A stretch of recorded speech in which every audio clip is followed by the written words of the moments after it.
Today we have the Anker Solix C1000 Generation 2 to take apart. So let's do it. Let's just start taking it apart. Right, as always, it doesn't appear to have any obvious ways in.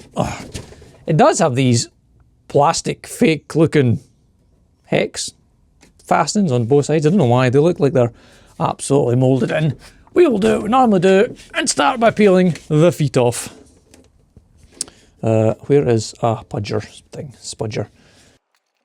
Ta-da! Screw hole. Alright, let's put these feet somewhere we won't lose them. One of these days they'll just make the feet detachable. Like, you know, if they had a rubber plug that went down in the hole so they would just detach easily.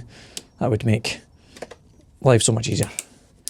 I know you're not supposed to take them apart, but if people want to repair them, and that double-sided tape's no longer double-sided, then it'd be much easier just to have press-on feet. Right, place your bets. What do you think they are? Torx, hex or screws? They are screws.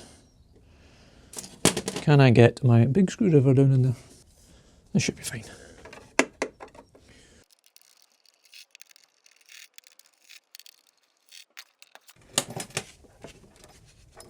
One, two. So, feet off, 4 screws in the bottom. Set them there. Now that, in theory, should have loosened the top edge.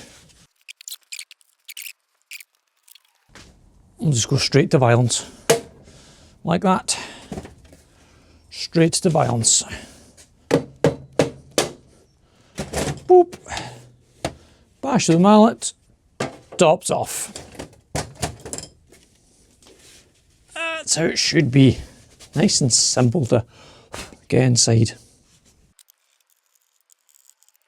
Everything's well stuck in. I mean, like stuck with the old silicone, gluey, rubbery stuff. It's about to not be stuck. Just fold that out the way. It doesn't seem to want to pull out, so it must be stuck further down, or even tucked underneath the board, but you want to come down for a look just now? We'll have a peer in at this bit. That is, Jesus. They've gone to town on the gloop for vibration mitigation. A lot of Captain tape this time, like that capacitor's covered Captain tape. Let's see, an earth bonding wire over here. That appears to be, where's my finger, a fuse in there. That'll be a big obvious fuse. There's another earth bonding wire. Got connections for the front panel, and that big one there, I'm gonna guess comes from the battery. Everything is covered in conformal coating. There's another direct soldered connection, that one. That one goes on the front board, so I'm presuming that must be just power for the front board, because that one going off down there is going to be for, I'm guessing, the 12-volt socket on the side. So we've got a few bits to come off, and then I wonder if the front panel just lifts out like the last one. Because we'll need to take the front and the sides off before that board. No, it might come out. It might. Hold on. It might come out.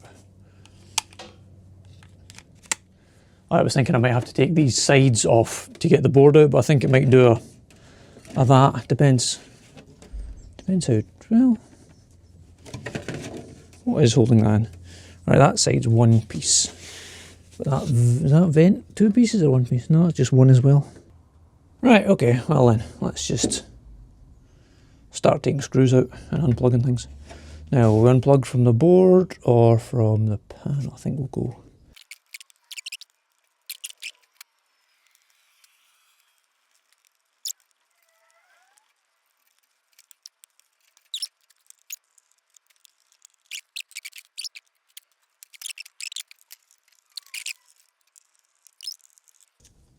Right, in theory, that should now be... Nope, there's one more. There's one more in this corner.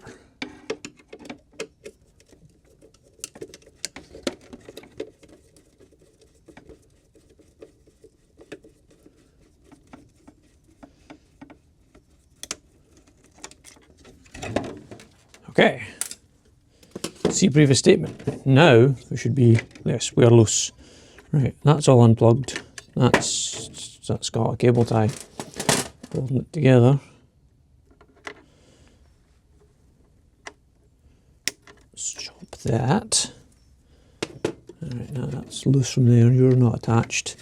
You're not attached. You're not attached. So I should be able to go up and out. Right, I feel like there's something over this side holding me in. Oh, is it those? I don't know, it's those, the connections on that side, the XT connector, the mains and the switch are under that side. So, do they need to come? Wait, is that switch got? Does the reset switch got a thing on it? Yes, it does. Right. We need a pick. Take your pick, and then we will unscrew, hopefully, this. It's coming. Here it goes. Unscrew this. It's not a washer, but it's a retaining ring on the reset switch. There we go. So retaining ring removed from reset switch. So that just leaves, hopefully, that socket, the mains, and the thing will just slide out now. Hopefully, he said. Seems a bit more like it. It's coming. It came. Ah, it is the plastic tray that's attached to the rest of it. That bit. Okay, right, we'll just set that there. Alright, this is the main board out of the C1000 Gen 2. I mean, I hope you all know what you're looking at. I mean, I can identify capacitors and toroidal things and occasional transformer here and there. A couple of relays. Apart from that main fuse. Definitely a main fuse there. And the suppression capacitors. And are they like multi-stage transformers? And then we've got voltage regulators there and probably more under there, under that heatsink. Now, let me flip the board over for you.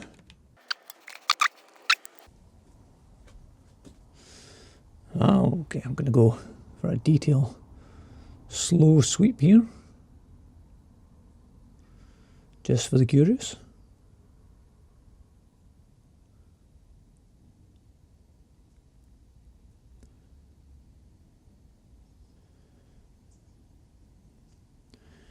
Obviously, I'm looking through the phone at the moment, so I can't really see what any of these components are. I'm not sure what size that X. Is that an XT40 X something? But yeah, we've got a lot of, wow, I'm more impressed about the thickness of this conformal coating. It looks pretty deep. But yeah, there are a lot of little teeny tiny components on there. Jesus. Granted, obviously, someone that knew what they were doing to repair it could possibly identify anything that had gone wrong. Yeah, okay. And I should say that, obviously, that's your main charging port. And that's your solar / 12 volt incoming supply thing, input. I think it does up to 600 watts on solar between, I don't know what voltage is, I think it's maybe up to 60 volts, or up to 12 volts. And that's the reset for the power, and it's at 10 amps. I wonder if that's for the other side for resetting that, or maybe that one's actually just power limited out to 10 amps by the controller. I would never look down this side. Well, there's a little host of capacitors there, and another couple. I don't even recognise that brand. Micro, GR Micro, CR Micro. Does anyone want me to zoom in on those components that we can see while we're here? While we're here. Here we are. So that's those. And them. Obviously a bit of Captain tape there to prevent any conduction. Those have got monstrous windings in them. Okay, right. So that's that board. Right. Bringing us in to the front board and what will be the battery. Is this not attached? Okay, we'll take that out just now then. And then we've got another cover that we'll take off once we get the battery out, just in case we touch anything onto the terminals, those two terminals there. Right, what I'm going to do is fight with these sides for a little while and then bring you back once I'm ready to take the battery out. Yeah, okay, so actually they don't pull up, they go that way.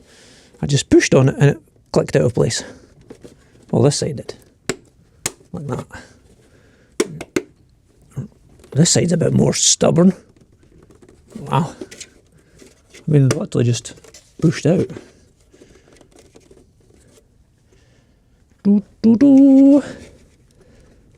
Can we do it without snapping it? Holy hell, that side's right, it's in. They just clip on from that side, like that. Okay. That was easy. I can see batteries. Oh, it's the big ones. Oh, it's them. Ooh. Oh yeah. Right, so in theory this side should also just pop off. Screwdriver's going for a walk here. So if we get pushed a little bit,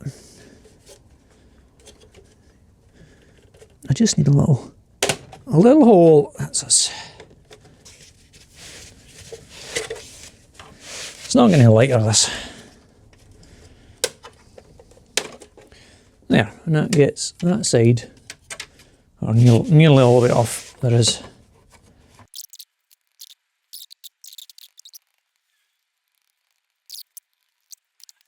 You've got your 12-volt socket and the on-off button with a. It does look like it's got an LED in the middle of it. But this side, is that a temperature sensor perhaps? Has it got a thermistor? Because why else would you need, what's that? 6-wire communication for an on-off switch. So you would have an on-off switch, your LED light, and the sensor of some variety. Interesting. Ah, and your two fans here are, oh, they are speed sensitive.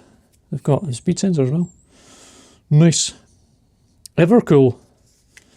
And obviously you just, there's all the screws holding them in, so you have to unscrew them to change them. Right, we're getting there. I can see batteries now. Some bits. So this appears to have the hook over connections. I don't know how tight they're going to be. Oh, they're pretty tight. A little bit of leverage down here. Like, is that the right bit I'm levering on? I'll lever on that bit. Yes! Turn around and lever on the same bit on this side. Hopefully. Yes! We're out. Well, not out, but we're loose. Right, and then that takes the front panel to here, and I just need to, again, de-goop the connection so we can unplug it. Boop. Right, and that gets us the front panel off its. So we've got UK mains plugs outlets there, 4 of, all earthed together, and then the mains comes in and does all the mains pins on that track there. And the other side will have all the other side of the... What is the...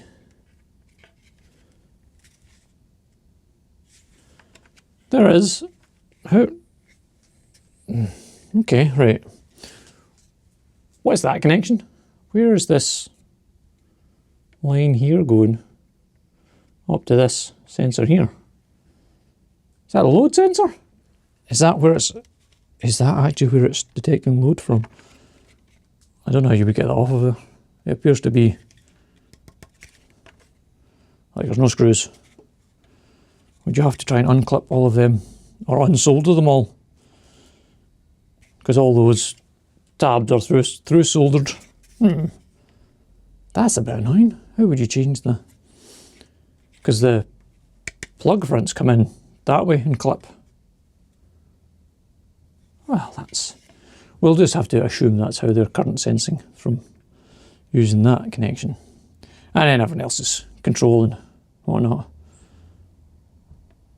Okay. We've got AC side. Fan. K-car. I have no idea what K-car is. Communication protocol. Right, let's put this somewhere safer. There's a lot going on with these batteries. What's why?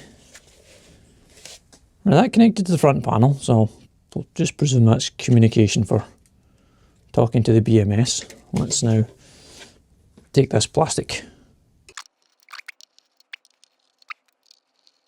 Right, obviously these are the main terminals for the battery, which we'll see once we unstick that. We have the power positive and the power negative. That's the battery negative down there.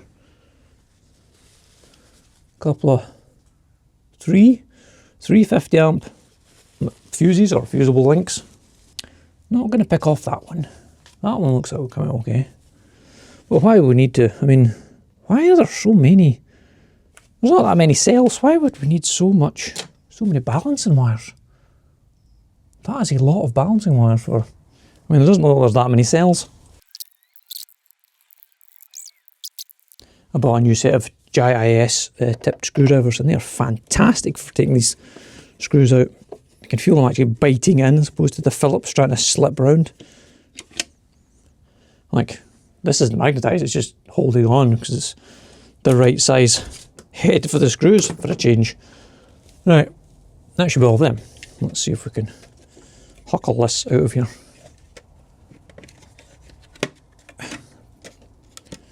I can. It's... Are you clipped as well as...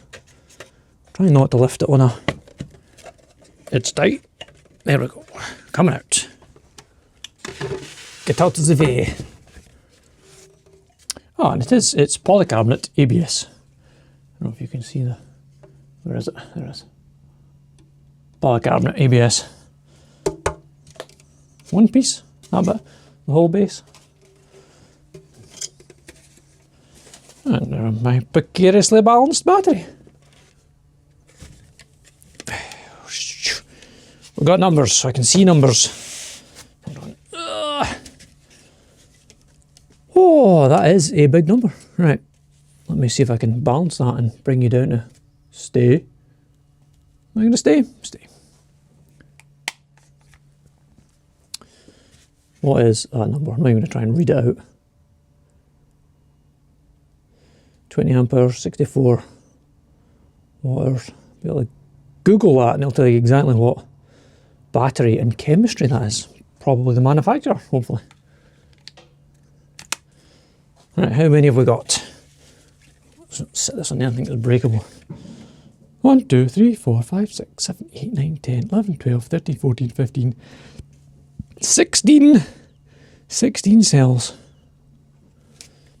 As I say, that's a lot of BMS wires. Is that 16?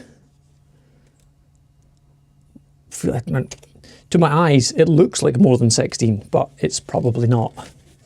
It probably is just 8 and 8, isn't it? 1, 2, 3, 4, 5, 6, 7, 8. Yeah, it's 16. It's not. There's no magic wizardry here. It literally is just 16. Looks like more. Yep, there all are. Yep. BMSing in there. Appears to be a couple of. No, there's several thermistors. NTC2, NTC3, NTC4. Presumably an NTC1 over here somewhere.